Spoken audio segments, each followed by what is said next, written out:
Há gestos que desafiam reinos. Há toques que rompem correntes invisíveis. E há um leite que, ao escorrer de um seio nobre, não alimenta apenas um bebê menos. Alimenta uma revolução silenciosa. Era fim de tarde, quando o som abafado de um choro ecoou pelos corredores frios do castelo de Bragantina. Lá fora, o vento uivava por entre as torres de pedra, como se soubesse o segredo que se desenrolava por trás das tapeçarias pesadas, dentro de uma câmara proibida, onde nenhum senhor ousava pisar. Uma mulher de pele alva e olhos carregados de silêncio envolvia em seus braços um bebê de pele escura, menos um menino marcado pelo destino, antes mesmo de aprender a respirar direito.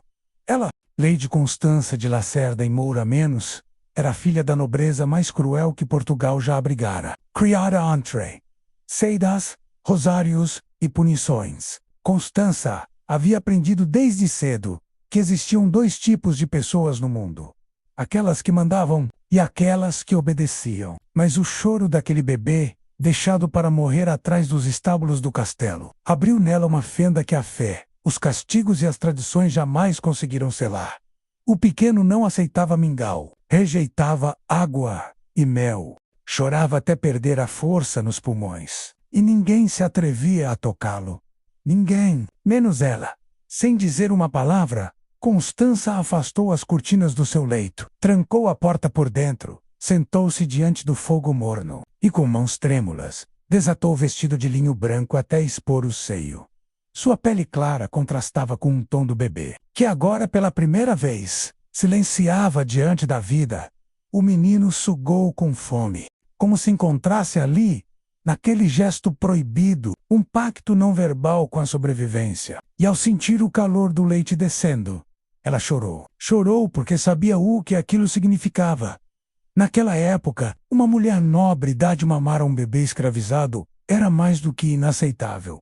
Era considerado uma abominação. Um gesto capaz de manchar gerações inteiras com a lama da vergonha.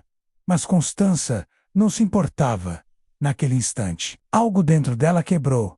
E ao mesmo tempo, nasceu. Seu corpo tremia.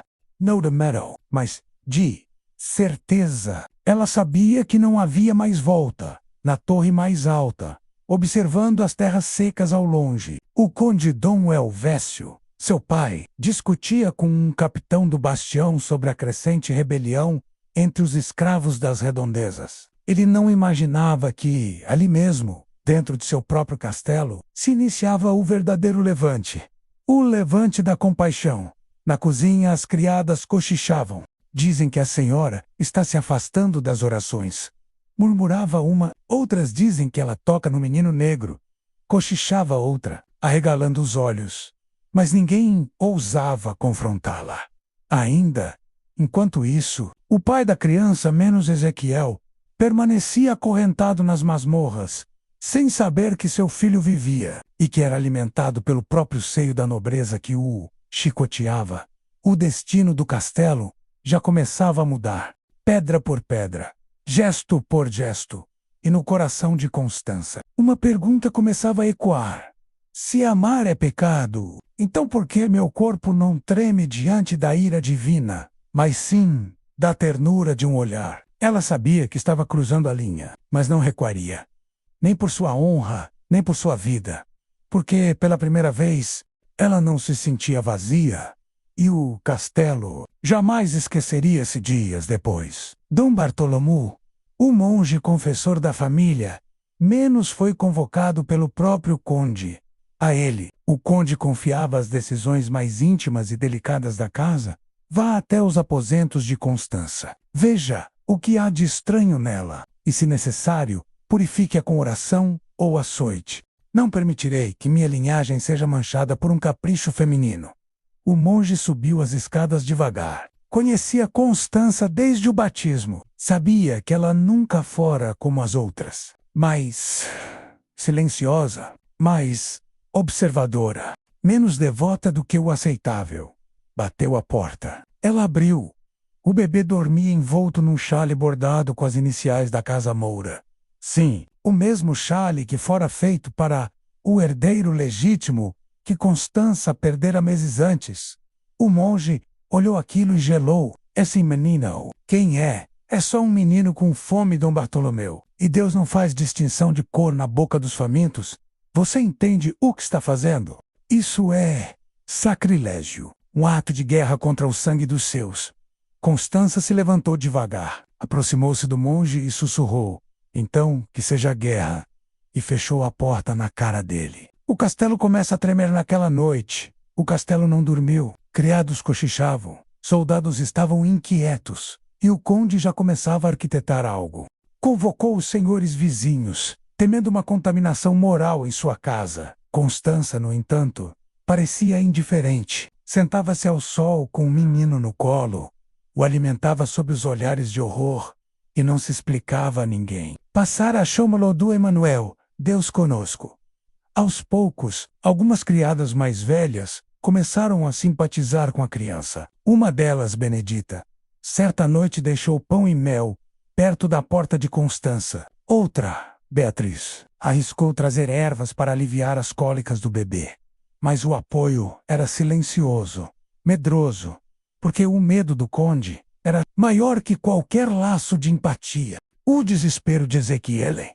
Quanto isso, nas masmorras Ezequiel enfraquecia. Não sabia que seu filho estava vivo, nem que era cuidado por uma dama da nobreza. Pensava que tudo havia sido apagado.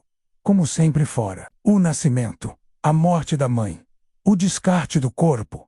Certa manhã, um guarda mais jovem, menos com pena, menos revelou o que estava acontecendo. A nobre, a filha do conde, tá cuidando do menino.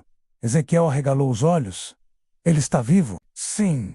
E mamando nos seios da branca. O que Ezequiel sentiu naquele momento não cabia em palavras. Era uma mistura de esperança, medo e raiva. Porque ele sabia o preço que aquela mulher pagaria. E sabia também que o castelo não permitiria por muito tempo essa aliança entre carne branca e sangue negro. Naquela noite, pela primeira vez em anos, ele chorou. Mas não por dor, Coruporque, por algum milagre impensável. O filho que ele nunca pôde proteger estava sendo amado. O ultimatou no 15º dia. O conde perdeu a paciência. Convocou Constança ao salão nobre. Sentado no trono da casa, rodeado por padres juristas e senhores aliados, ele perguntou: você alimentou aquele menino? Sim. Com seu próprio corpo? Sim. O salão explodiu em murmúrios. Então você renuncia à sua linhagem, renuncia ao seu nome e à sua herança. A partir de hoje, está exilada desta casa. O que fizer com esse bastardo será por sua conta. Constança respirou fundo. Olhou para o pai com um misto de compaixão e desprezo. A herança que vocês defendem fede a sangue e a covardia. Queimem-na. Eu prefiro carregar no peito a fome de um inocente do que a glória de um nome podre. E saiu do salão, carregando Emanuel nos braços. O renascimento de uma mulher nos dias seguintes. Constança foi isolada numa ala abandonada do castelo. Ninguém podia falar com ela. Nem os criados, nem os soldados. Mas todos sabiam. Havia algo diferente nela. Uma força que não vinha do poder, nem do nome, mas de um amor que atravessava as ordens do mundo. Ela costurava suas próprias roupas, preparava papas de arroz, cantava cantigas de ninar que aprendera com uma escrava idosa. Ainda criança, e toda noite, escrevia em seu diário: hoje ele sorriu, hoje ele agarrou meu dedo, hoje senti que há um mundo possível, onde não existem nobres nem escravos, apenas humanos. E enquanto o castelo se afundava em seus próprios rancores, havia um quarto onde um menino negro dormia ao som do coração de uma mulher branca. E esse simples som mudaria tudo aos dias transformaram-se em semanas, e Emanuel crescia forte, nutrido pelo leite que escandalizava o castelo. Seus olhos, de um castanho profundo quase dourado, fitavam Constança como se a reconhecessem, não apenas como quem o salvou, mas como quem lhe pertencia desde antes do nascimento. Para ela, aquele menino se tornara mais que um ato de compaixão. Era agora sua razão para respirar. Mas no fundo, sabia que a vida dele estava amarrada ao destino de Ezequiel, ainda preso nas masmorras. Cada vez que embalava Emanuel, Sentia um eco do olhar firme daquele homem. O escravo, que nunca se curvava por completo. Era como se, sem saber, mãe e pai se encontrassem dentro dela. O reencontro proibiu uma noite. Constança não suportou mais. Convenceu uma criada fiel, Benedita, a levá-la até as masmorras sob o pretexto de rezar pelos prisioneiros, com Emanuel adormecido no chale. Desceu as escadas de pedra, sentindo o ar cada vez mais úmido. A cada passo, o coração batia mais rápido. E ali, atrás das grades enferrujadas, viu Ezequiel. Ele estava magro, ferido, mas seus olhos ainda ardiam. Quando os dois se olharam, o tempo pareceu parar. Não havia nobre, nem escravo. Havia apenas dois humanos ligados pelo mesmo fio de dor e esperança. Constança aproximou-se das grades e ergueu. Emanuel. Ele vive. É forte. Eu o alimentei. Ezequiel levou as mãos à boca, como se não acreditasse no que via. Lágrimas, que ele não derramava desde a juventude, escorreram pelo rosto marcado. Meu filho. A voz saiu rouca. Quase um sussurro. Constança tocou de leve na mão dele através das grades. Foi um instante rápido, mas intenso demais. Havia ali algo proibido, perigoso e inevitável. O olhar dos inimigos, mas eles não estavam sozinhos. Nas sombras, um par de olhos observava. Era Martim, o filho ilegítimo de um dos aliados do conde. Um jovem ressentido, invejoso e obcecado por Constança desde a adolescência. Viera tudo: o encontro, o bebê, o toque entre a dama e o escravo. Um sorriso venenoso se abriu em seu rosto. Ali estava sua chance de destruir ambos. O florescer do afetou nos dias seguintes. Constança voltou mais vezes às masmorras. Levava pequenas porções de pão, água fresca, ervas para curar as feridas de Ezequiel. Ele aceitava, sempre em silêncio, mas seus olhos diziam mais que palavras. Conversavam baixinho, quando o corredor estava vazio. Ele contava sobre sua terra distante, as histórias que seu pai lhe ensinara antes de serem arrancados de lá. Falava de noite sob o céu aberto, onde os tambores marcavam a vida da aldeia. E Constança, pela primeira vez, ouvia algo que não fosse missa, obediência e sangue. Ezequiel também queria ouvir. Perguntava como era a infância dela. Ela confessava os medos, as dores, a solidão. Descobriram-se semelhantes no sofrimento, mesmo vindos de mundos opostos. Cada palavra era uma semente que, no silêncio úmido das masmorras, começava a germinar. O perigo se aproxima enquanto isso. Martim espalhava insinuações pelos corredores. A donzela tem segredos sujos com o negro das masmorras. Ouvi dizer que ela o visita à noite. O filho que ela embala. Não será dela? Não será dela! As palavras se espalhavam como veneno. O conde começou a desconfiar. Mandou vigiar a filha em silêncio. Mandou vigiar também os guardas que se revezavam na prisão. Constança não sabia, mas a armadilha já estava sendo montada.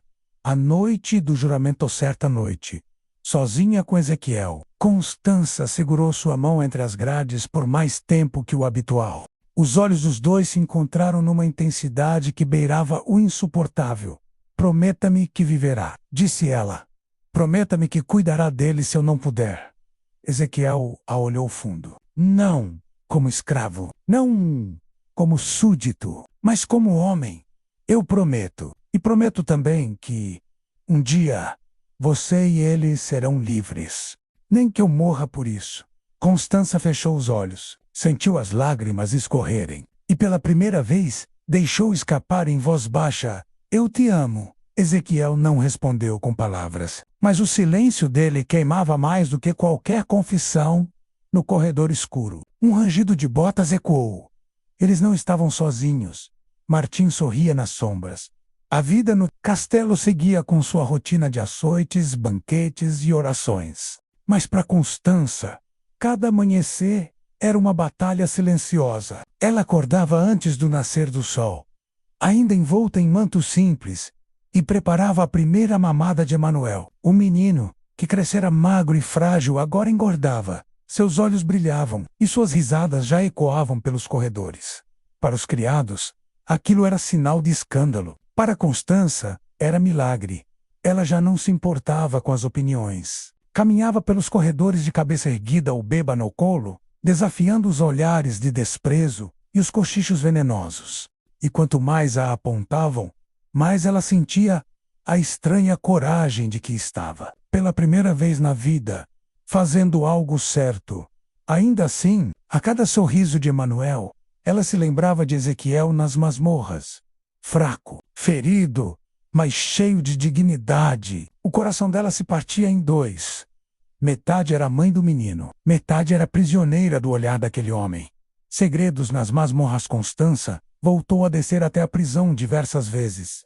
Nunca sozinha, sempre acompanhada de Benedita, que serve de cúmplice silenciosa. Numa dessas noites, o encontro foi mais longo. Ela levou um pouco de caldo quente escondido num pote de barro. Você vai acabar morta se continuarmos assim, murmurou Ezequiel, recuando para as sombras. Já estou morta há anos, só agora voltei a viver, respondeu Constança, colocando o pote entre as grades. Ele hesitou, mas aceitou. E ali na escuridão, começaram a conversar. Ela perguntou sobre a mãe dele, sobre sua infância. Ele falou de uma aldeia com cheiro de terra molhada e risadas ao redor da fogueira. Ela, por sua vez, falou da infância enjaulada nos corredores dourados do castelo, dos tapas da mãe, do desprezo do pai. Você teve cativeiro de ferro, eu tive cativeiro de ouro, mas cativeiro é cativeiro. E agora? Ele perguntou, olhando para ela com intensidade. Agora, talvez estejamos quebrando as correntes. Aquele diálogo ficou gravado na mente de Constança. E dentro dela, uma chama perigosa começou a arder. Martim! A serpente no escuro. Enquanto isso, Martim não perdia uma oportunidade de observar. De longe, escondido atrás de colunas, atrás de tapeçarias, ele seguia cada passo da dama.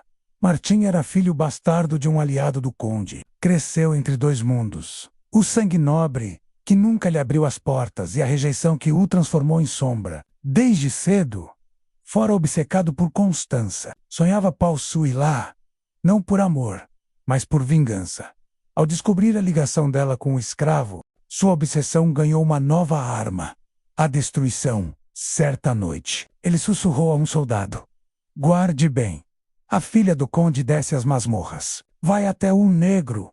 E por que me diz isso? Porque quando chegar a hora, quem revelar a verdade ao conde, ganhará recompensas. Mas, ei lá, observe. Comigo, quero provas.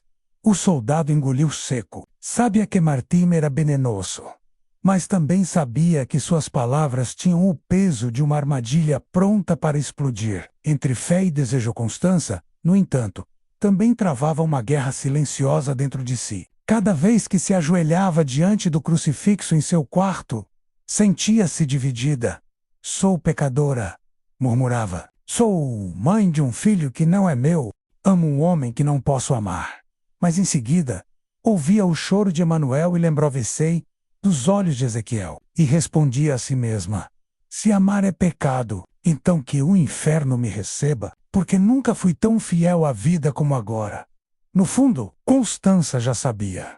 Aquela semente de afeto que florescia entre ela e Ezequiel era perigosa demais, mas não havia como arrancá-la. Estava enraizada no coração. A promessa na sombra. Certa noite, ela se aproximou de Ezequiel mais do que o habitual, tocou sua mão entre as grades e deixou que o silêncio falasse por eles. O ar parecia pesado, como se as paredes do castelo respirassem junto. Prometa-me que não desistirá dele, disse Constança, segurando firme a mão do escravo. Prometo, mas e você? Eu já desisti de mim. Só me resta lutar por ele. Ezequiel a olhou fundo. Por um instante, as correntes desapareceram. O ferro virou nada. Ali estavam apenas um homem e uma mulher, dividindo uma verdade proibida.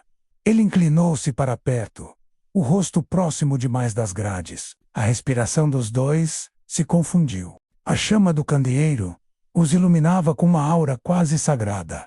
Foi nesse instante que ela sussurrou: eu te amo. O silêncio que se seguiu foi mais forte que qualquer palavra, e das sombras, Martim observava. Um sorriso lento e cruel se abriu em seus lábios.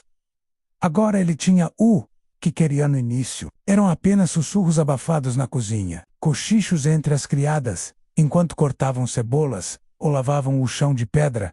A senhora se esconde demais. Ela fala com o prisioneiro.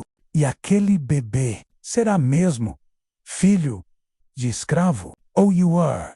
Dela, os rumores viajavam mais rápido que o vento pelas muralhas do castelo. Cada soldado que escutava acrescentava um detalhe.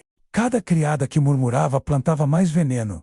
E em pouco tempo, o segredo de Constança já não era segredo algum. Emanuel, o menino maldito Emanuel, começava a engatinhar. Os passos pequenos, os olhos curiosos, o sorriso desdentado que derretia Constança. Mas para os outros, ele era a prova viva do pecado.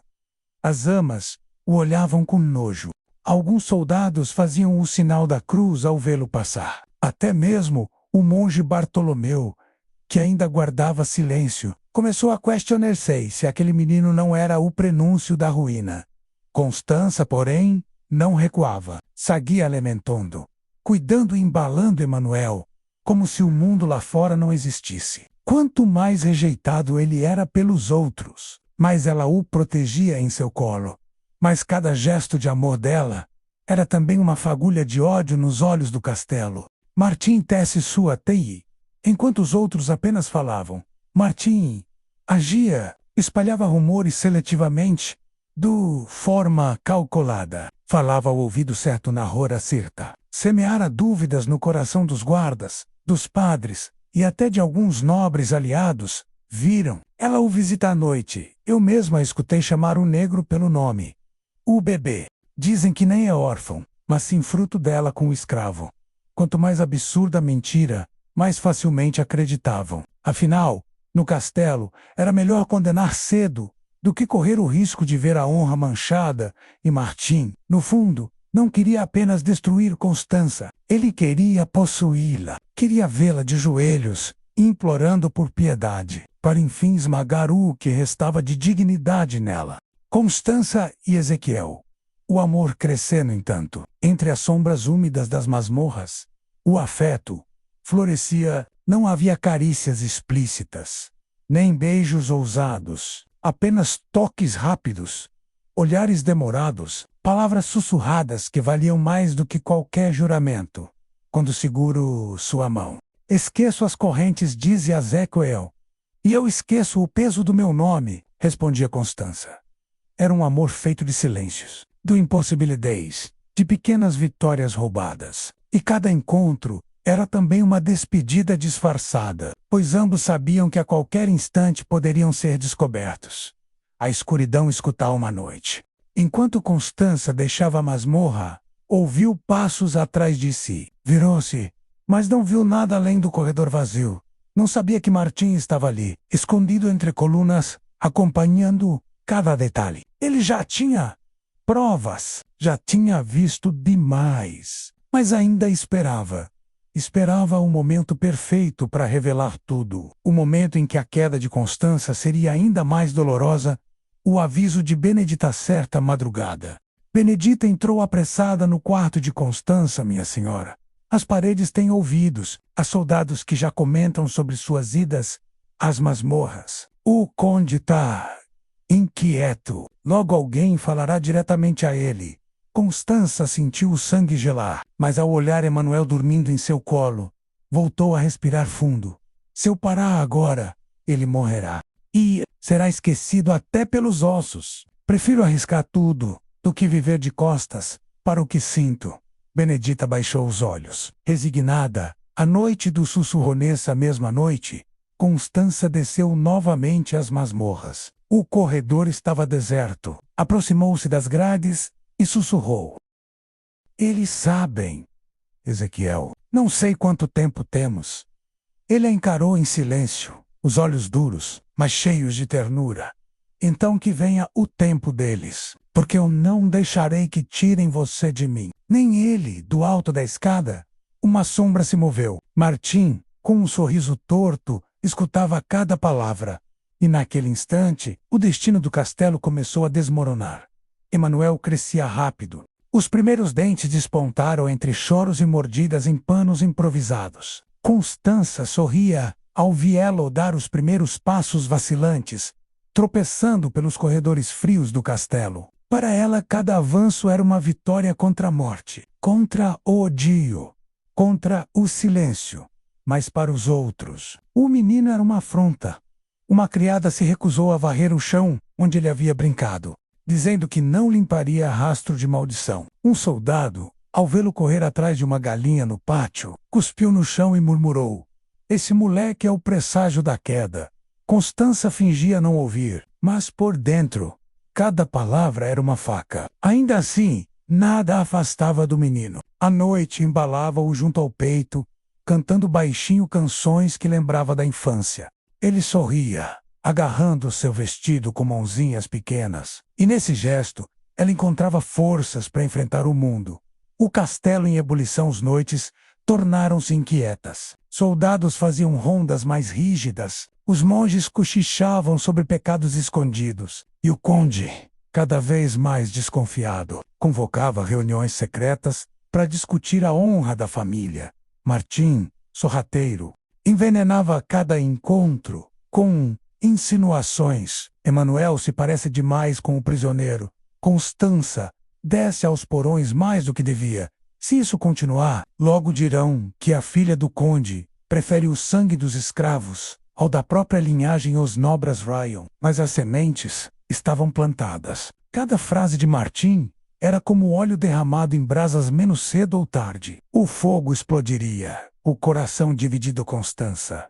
Sabia que o cerco se fechava, mas não conseguia se afastar de Ezequiel. O vazio que carregara por anos estava sendo preenchido. O silêncio das masmorras, que antes cheirava a morte, agora era o único lugar onde se sentia viva. "Dizem que estou louca", confessou ela certa noite, encostada às grades. "E estão certos", respondeu Ezequiel com um sorriso cansado. "Louca por desafiar um mundo que nunca muda. Louca por acreditar que podemos ser mais do que correntes e títulos. Louca por amar." Constança respirou fundo. "E você também enlouqueceu?" Ele a olhou firme, as correntes tilintando quando se aproximou. "Desde o dia em que vi você segurar meu filho." As lágrimas escorreram dos olhos dela. Era um amor impossível, perigoso, mas inegável. O medo de Benedita, que arriscava a vida, ajudando Constança, já não dormia. As rugas do rosto se aprofundaram. Os olhos estavam sempre atentos. "Minha senhora, vão nos matar." O conde já desconfia. Martim fareja como cão. "E esse menino? Esse menino é amado por você, mas odiado por todos os outros." Constança segurou as mãos da criada. "Então me ajude a protegê-lo. Se tiver que morrer, que seja com ele nos braços." "Não recuarei." Benedita chorou em silêncio. Sabia que não havia retorno. A cada dia, o perigo crescia. Martim revela o veneno. No Martim decidiu dar o próximo passo. Procurou o monge Bartolomeu em segredo. "Padre, a filha do conde comete pecados graves. Não só amamentou o bastardo, mas o ama como se fosse seu. E pior, mantém encontros nas masmorras com um negro acorrentado." O monge empalideceu. "Tem provas?" Martim sorriu. "Tenho olhos, e logo terei mais." Ele sabia que ainda não era hora de revelar tudo. Queria esperar que Constança caísse de joelhos, que fosse flagrada em um ato ainda mais íntimo. Queria ver o castelo ruir em escândalo. O aviso tardiou naquela noite. Benedita voltou correndo ao quarto de Constança. "Minha senhora, ouvi Martim conversando com o padre. Els, Jason, estão esperando apenas o momento certo para destruí-la." Constança apertou Emanuel contra o peito, o coração batendo como um tambor. "Então que venham, não me esconderei. Se tiver que cair, cairei lutando." O sussurro final pouco antes da meia-noite. Constança desceu novamente às masmorras. Encontrou Ezequiel sentado contra a parede. "As correntes mais pesadas que nunca. Eles sabem", disse ela, os olhos marejados. Ele levantou a cabeça lentamente, encarando-a com a calma de quem já conhecia o destino. "Eu sempre soube que esse dia chegaria. Mas não se arrependa, Constança, porque por um instante fomos livres." Ela segurou sua mão através das grades, apertando com força. Prometa-me que, aconteça o que acontecer, não soltará essa esperança, prometo. Enquanto isso, no alto da escada, Martim se escondia mais uma vez. Um sorriso cruel no rosto. Ele ouvira cada palavra e sabia, a queda estava próxima. O castelo acordou diferente naquela manhã. O ar parecia pesado, como se até as paredes soubessem que algo terrível estava prestes a acontecer. O conde mandou reunir toda a criadagem, os soldados e até os monges no grande salão de pedra. Constança foi chamada à força. Entrou de cabeça erguida, com Emanuel nos braços. O bebê chorava, incomodado pelo ambiente frio e pelos olhares hostis que o atravessavam como lanças no trono. O conde aguardava. Ao lado dele, Martim sorria discretamente, com o olhar triunfante de quem sabia que estava prestes a saborear sua vingança. Minha filha, começou o conde, com voz que ecoava pelo salão. Acusam você de profanar o sangue desta casa, de alimentar, proteger e até se deitar com um escravo. Que tem a dizer? O silêncio era absoluto. O choro de Emanuel se misturava ao farfalhar das velas. Constança apertou o menino contra o peito e disse com firmeza: não nego nada. Dei meu leite a este filho rejeitado. Dei meu afeto ao homem que vocês acorrentaram. E não me arrependo. Porque no fundo, sou mais pura do que todos vocês que se alimentam da dor alheia. Um murmurinho de choque percorreu o salão. Alguns monges fizeram o sinal da cruz. Outros nobres cuspiram no chão. O conde empalideceu de fúria. O açoite. Tragam-no, ordenou o conde. 2 guardas arrastaram Ezequiel até o salão. Estava fraco, as correntes tilintando, o corpo coberto de feridas. Ainda assim, mantinha o olhar firme, erguido, sem demonstrar medo. O conde levantou-se. A insolência dele contaminou minha filha. Mas hoje o sangue será purificado. Ezequiel foi amarrado a um tronco de madeira no centro do salão. Um soldado ergueu o chicote. Constança gritou: não! Parem! Mas ninguém ouviu. O couro estalou no ar e atingiu as costas de Ezequiel com violência. O som do rasgo da pele ecoou pelas paredes. Constança tentou correr até ele, mas foi contida pelos guardas. Emanuel chorava desesperado nos braços dela. A cada golpe, Ezequiel arqueava o corpo, mas não gemia. Apenas olhava para Constança, apenas, e só, como se, em meio à dor, quisesse lhe passar força. Martim assistia à cena com deleite. O sorriso dele crescia a cada estalo do chicote. A humilhação quando o castigo terminou. O conde voltou-se para Constança. Você não é mais minha filha. A partir de hoje, será tratada como indigna. E este menino, ele fez um gesto, e um guarda arrancou Emanuel dos braços dela. O bebê chorava alto, estendendo as mãos para a mãe. Constança caiu de joelhos, gritando: não! Pelo amor de Deus, devolvam-me meu filho! Mas o conde não cedeu. Emanuel foi levado aos porões escuros, como um animal rejeitado.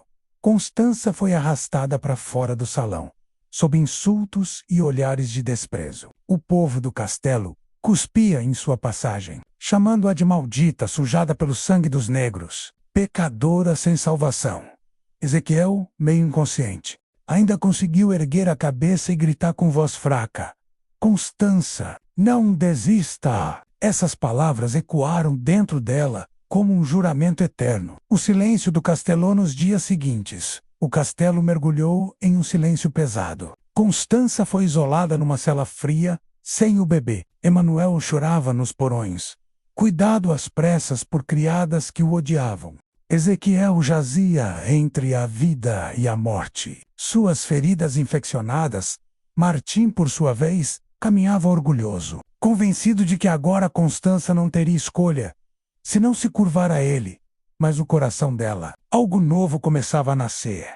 Não era apenas amor, não era apenas dor, era ódio, era desejo de vingança. E no fundo do castelo, nas pedras molhadas das masmorras, Ezequiel também sabia. Aquele castigo não seria o fim, era apenas o início da verdadeira revolta.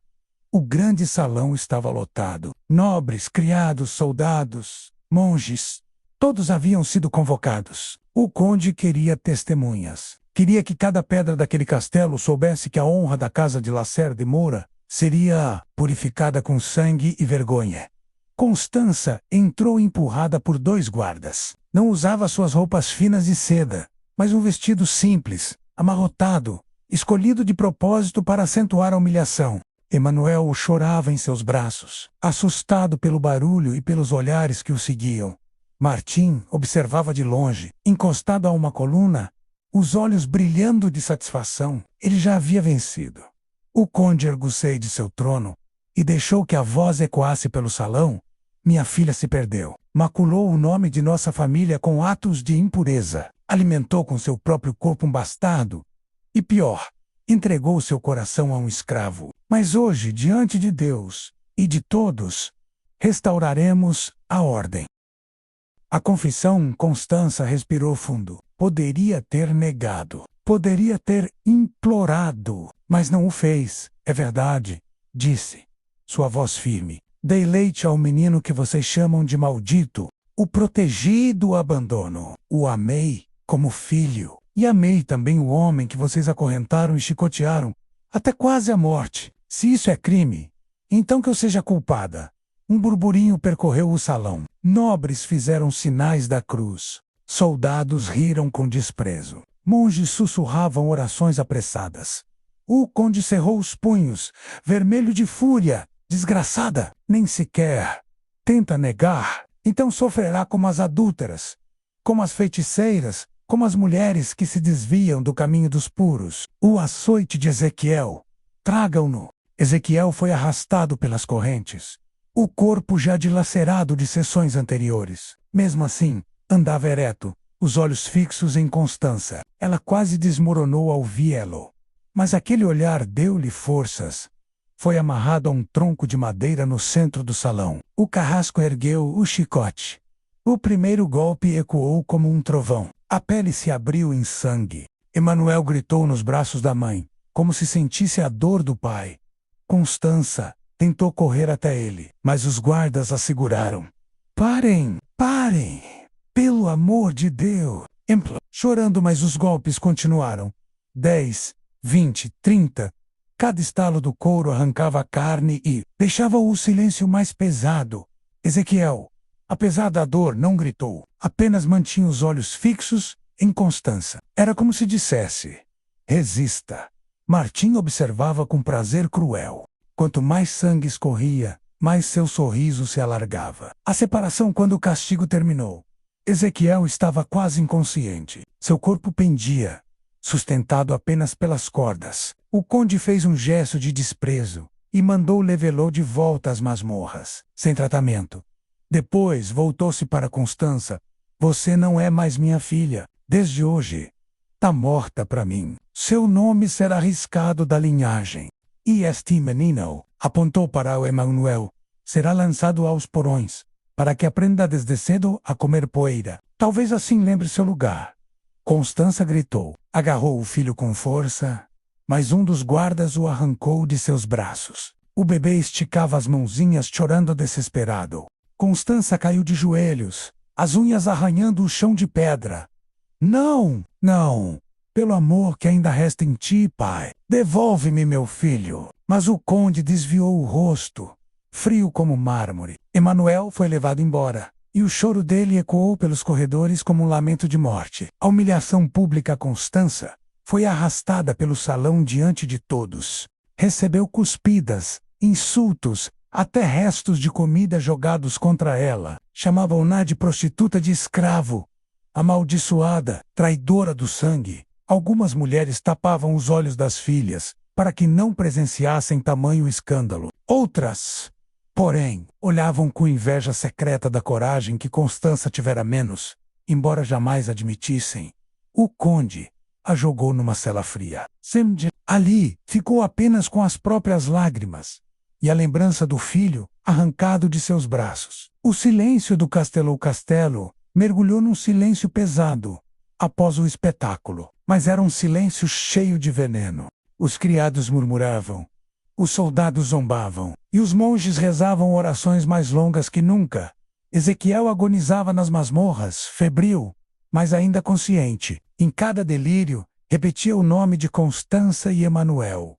Nos porões, o bebê chorava, rejeitado pelas criadas que o alimentavam às pressas, com medo de tocá-lo demais. Benedita, às escondidas, era a única que se aproximava dele com ternura.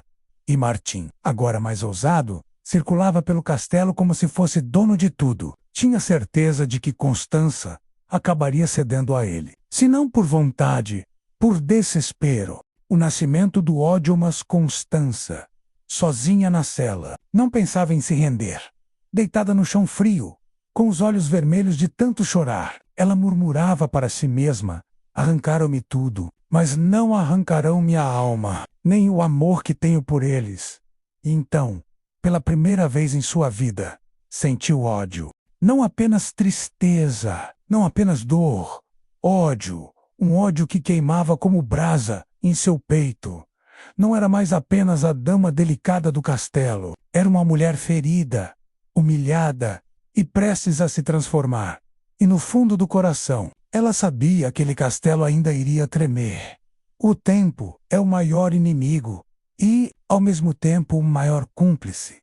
Emanuel cresceu nos porões, tratado como peso morto pelos criados, mas protegido em segredo por Benedita, que nunca o abandonou. A cada ano, o menino se tornava mais parecido com Ezequiel. A pele marcada pela resistência, os olhos brilhando de coragem. Constança, por sua vez, envelheceu antes da hora. O confinamento a transformara em sombra, mas dentro dela, a chama do amor nunca se apagou. Passava os dias bordando pequenos símbolos em pedaços de pano, símbolos de pássaros rompendo gaiolas, de correntes se partindo. Guardava cada bordado, como promessa de que um dia a liberdade chegaria. Ezequiel resistiu ao impossível. Mesmo açoitado, mesmo esquecido nas masmorras, não morreu. Tornou-se lenda entre os próprios prisioneiros. O homem que carregava nos olhos uma chama indomável. Emanuel, o sobrevivente. Quando Emanuel completou 15 anos, já não era mais o menino frágil do leite proibido. Tinha porte firme, voz grave e mente afiada. Aprendera a ler escondido com os restos de livros que Benedita roubava da biblioteca. Aprendera a lutar observando os soldados em treinamento. Mas o que mais impressionava era sua capacidade de inspirar. Os outros escravos o seguiam como se vissem nele um líder natural. Alguns o chamavam de filho da esperança. Emanuel sabia de sua origem. Sabia do sacrifício de Constança e do sofrimento de Ezequiel. E sabia também que um dia teria que escolher: fugir e esquecer, ou enfrentar o castelo e libertar aqueles que ainda sofriam. O retorno ao coração do castelo. Numa noite de tempestade, Emanuel se infiltrou nos corredores de pedra. Já não era mais um menino chorando nos porões. Era um homem decidido, caminhando como sombra. Primeiro, encontrou Constança, que permanecia isolada numa ala esquecida. Quando ela o viu, não o reconheceu de imediato, mas ao olhar em seus olhos, o coração materno falou mais alto: Emanuel. Ele se ajoelhou diante dela, tomou suas mãos envelhecidas e disse: Mãe, voltei. Não mais como fardo, mas como justiça. As lágrimas de Constança caíram sobre o rosto dele. Eles vão matar você se descobriram que está aqui. Ou eu os matarei. Não com ferro, mas com a verdade que eles tentaram esconder. O eco dos tamborés. Enquanto isso, nos arredores do castelo, sons começaram a ecoar. Tambores cerdos, batidas ritmadas vindas das senzalas. Era o sinal de que algo maior estava prestes a acontecer. Os escravos, que por anos se calaram, agora se organizavam. Emanuel não voltou sozinho. Trouxera com ele coragem, esperança e uma centelha de revolta. O castelo, que por séculos ergueu muralhas contra o mundo, tremia não por terremoto, mas por justiça.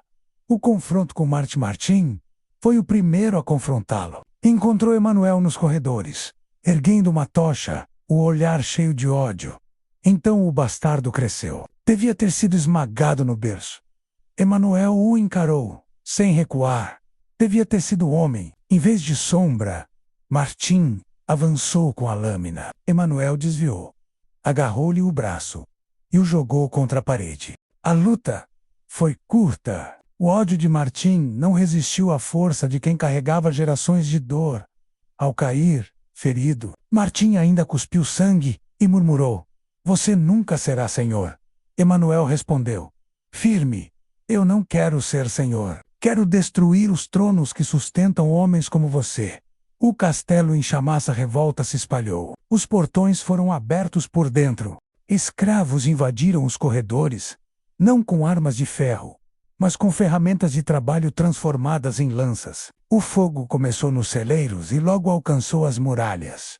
O conde, desesperado, trancou-se no grande salão, cercado por guardas. Mas já era tarde. O castelo que construiu com correntes agora desmoronava em chamas no meio do caos. Emanuel guiava os seus, libertando prisioneiros, conduzindo mulheres e crianças para fora. Não lutava por vingança cega, mas por libertação.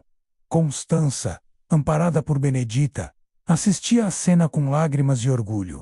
Pela primeira vez, não sentia vergonha nem medo. Sentia que sua vida inteira havia valido a pena, apenas para ver aquele momento. A libertação de Rê nas masmorras. Emanuel encontrou o pai. Ezequiel, já velho e enfraquecido, mal conseguia levantar a cabeça, mas ao ver o filho, sorriu. "Eu sabia que você voltaria." Emanuel arrebentou as correntes, ergueu-o nos braços. "Acabou, pai. Agora somos livres." O velho escravo chorou. Não a de dor, mas de vitória.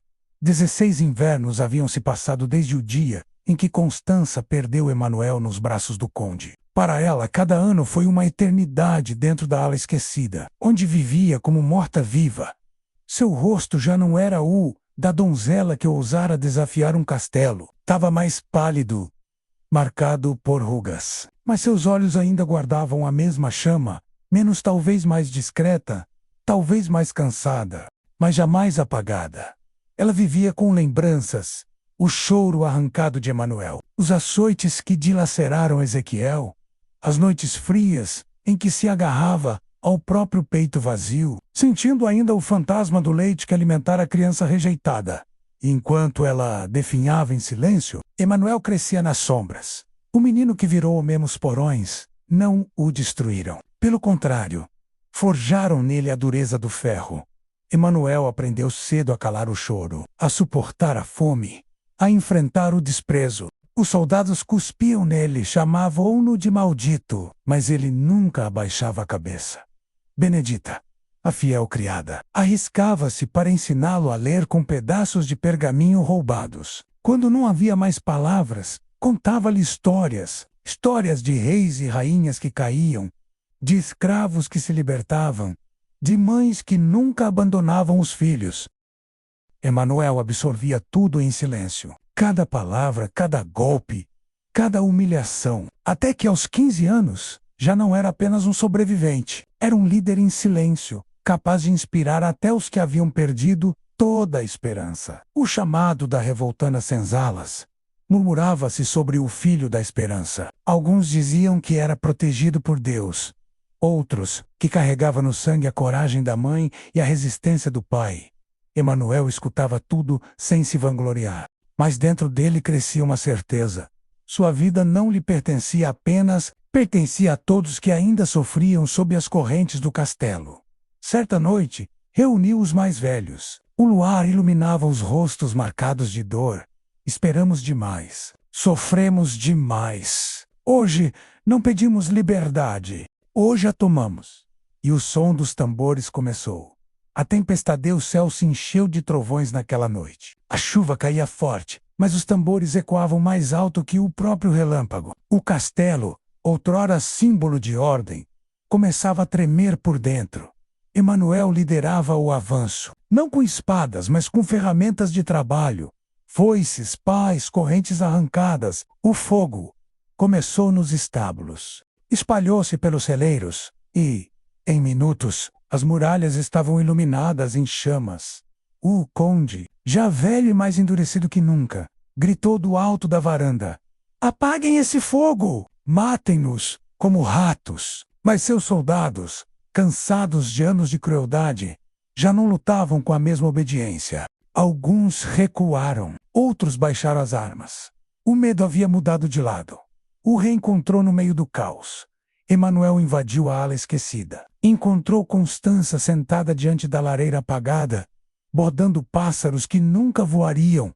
Mãe, ela ergueu os olhos, incrédula. A princípio pensou estar sonhando, mas ao ver aqueles olhos, o coração falou antes da razão. Emanuel, gritou, caindo em prantos. Ele correu até ela, tomou suas mãos e a abraçou com força. Voltei, não mais como fardo, mas como justiça.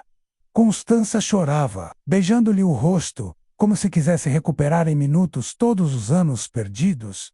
Eles vão te matar. Não, mãe. Hoje quem morre é o castelo. O confronto com Martim apareceu com a lâmina em punho, enlouquecido pelo ódio. Então o bastardo voltou. Hoje acaba o que devia ter sido feito no berço. Emanuel não recuou. Você é apenas a sombra de um homem. Viveu à custa do rancor, vivo pela esperança. A luta foi brutal. Martim avançava com golpes cegos, movido pelo ódio. Emanuel desviava com precisão, firmeza. No fim, agarrou o braço do inimigo torçoou e o lançou contra a parede de pedra. Martim caiu, cuspindo sangue. Você nunca será senhor deste lugar. Emanuel respondeu, olhando nos olhos, eu não quero tronos, quero quebrá-los. O castelo em ruínas. Enquanto isso, a revolta tomava cada corredor. Escravos libertavam outros prisioneiros, queimavam documentos, arrancavam símbolos de poder das paredes. O fogo subia alto, iluminando a noite. O conde, desesperado, tranca-se no grande salão com seus últimos guardas, mas a muralha de ferro que ergueu por toda a vida já não podia protegê-lo.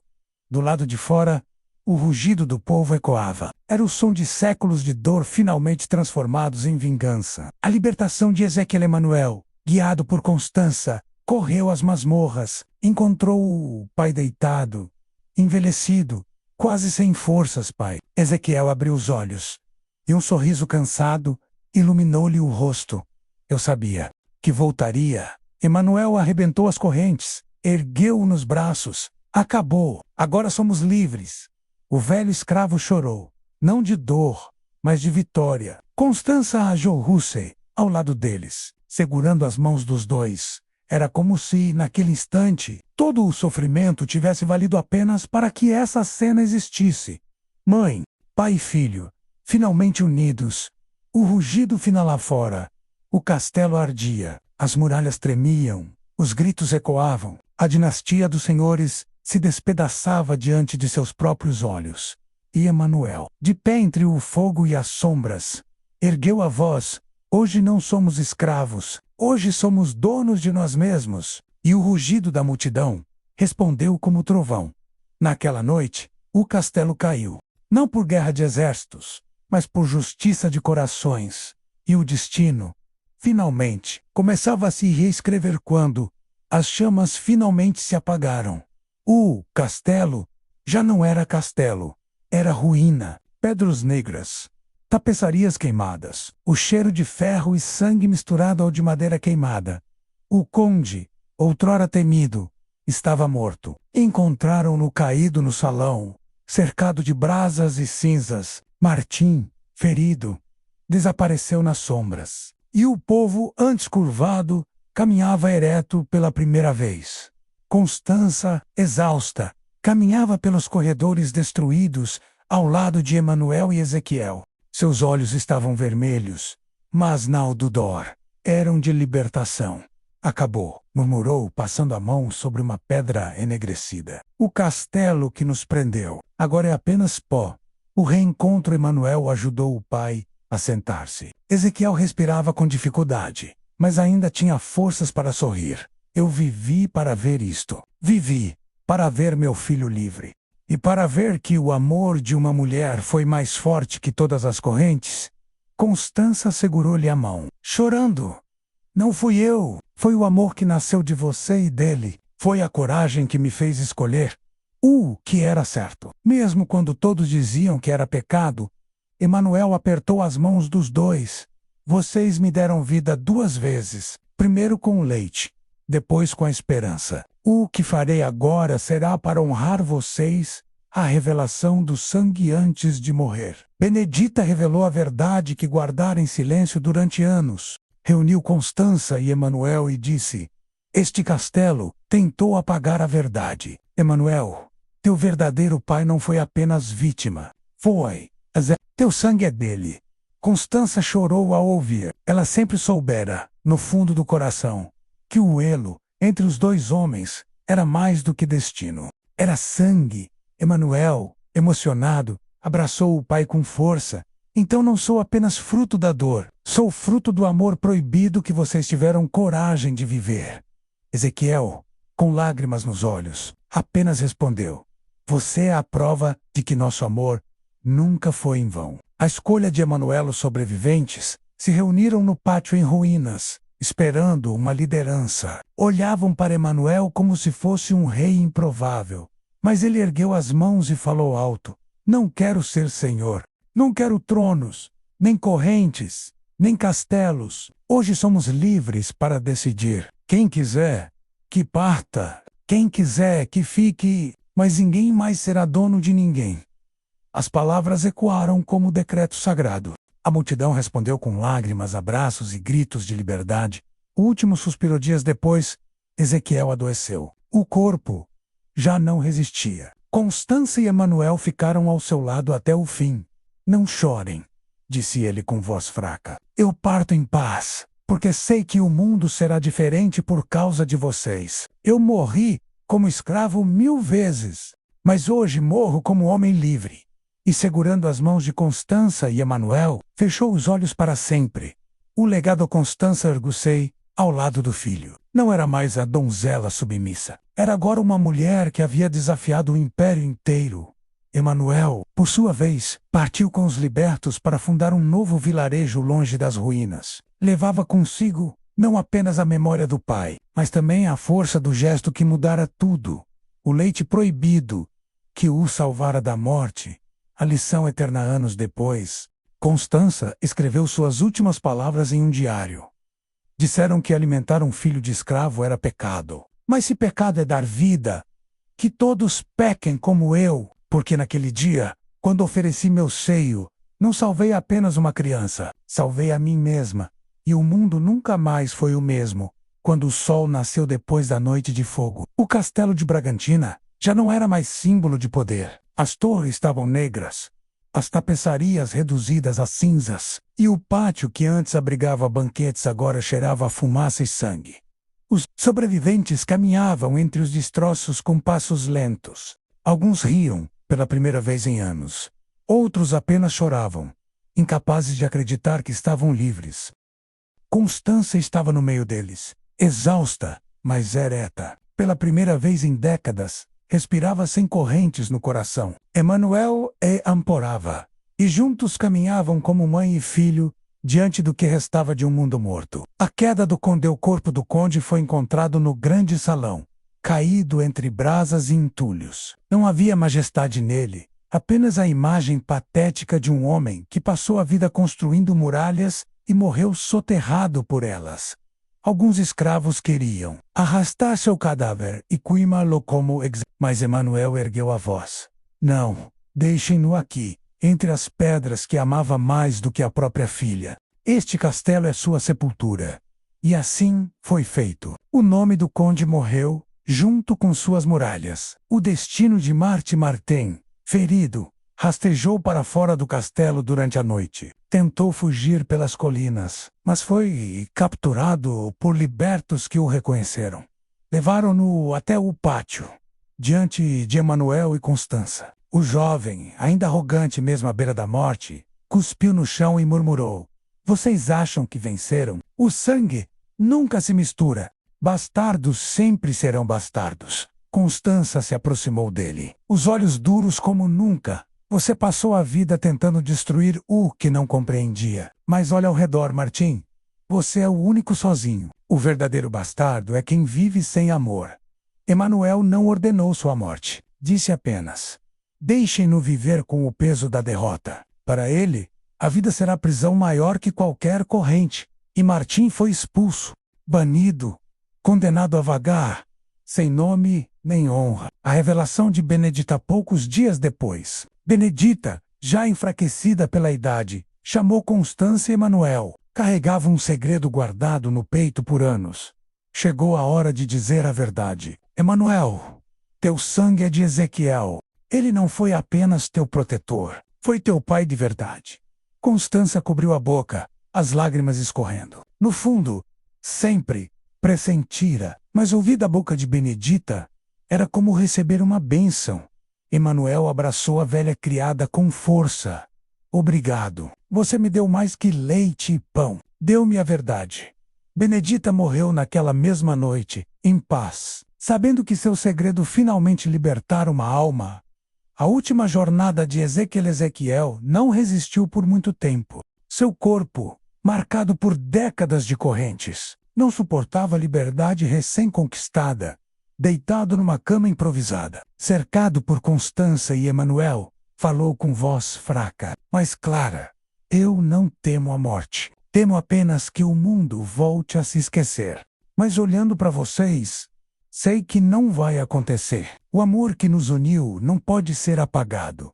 Constância chorava, segurando-lhe a mão. Emanuel, com os olhos marejados, respondeu: Pai, sua luta não foi em vão. Cada gota de sangue seu se transformou em raiz, e dessa raiz nascerá um povo livre. Ezequiel sorriu uma última vez, fechou os olhos e partiu. Morreu como homem livre, ao lado da mulher e do filho que amava. O vilarejo da Liberdadezen, o castelo. Os libertos decidiram não reconstruir muralhas. Fundaram um vilarejo nas colinas próximas, feito de casas simples, erguidas em comunidade. Emanuel liderava não como senhor, mas como igual. Trabalhava com todos, carregava pedras, plantava, ensinava a ler as crianças. Não havia chicotes, nem hierarquias de sangue. Chamaram o lugar de Aldeia do Leite, em homenagem ao gesto de Constância, que mudara tudo. Para eles, aquele seio oferecido ao filho do escravo não era vergonha, mas símbolo do vida Constância. Já envelhecida, tornou-se guardiã da memória. Escrevia em pergaminhos as histórias do castelo, para que as gerações futuras soubessem o preço da liberdade.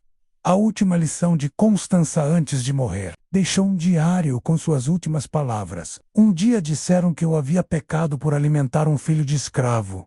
Mas se pecado é dar vida, que o mundo inteiro peque como eu. Aquele gesto não salvou apenas uma criança. Salvou uma linhagem, um povo, e me salvou de mim mesma. Que nunca se esqueça, o leite que um dia escorreu proibido foi o sangue que libertou gerações. Constância partiu em paz, sabendo que o amor impossível que a condenara também a redimira. O legado eterno Emanuel viveu para ver o vilarejo prosperar. Seus filhos e netos cresceram ouvindo a história da mulher que desafiou um castelo com um gesto de amor. E assim, entre memórias e cinzas, nasceu uma verdade eterna. Um gesto de ternura pode ser mais forte que 1000 espadas. E o castelo, que um dia fora símbolo de opressão, ficou para sempre como ruína, menos lembrança de que nenhum trono resiste ao poder do amor. No fim, não foi o açoite, nem as correntes, nem os gritos dos nobres que definiram o destino do castelo. Foi um gesto simples. Uma mãe oferecendo seu seio ao filho de um escravo, ou Kilporecha. Pecado virou salvação, ou Kilporecha. Vergonha virou força. E o que parecia impossível virou legado. Constância ousou amar, quando todos mandavam odiar. Ezequiel ousou resistir, quando todos queriam que ele se calasse. E Emanuel ousou nascer livre. Mesmo quando tentaram enterrá-lo no berço, o castelo desmoronou, mas a história permaneceu. E com ela, a lição que atravessa séculos. Não há muro, corrente ou trono capaz de resistir ao poder de um amor verdadeiro.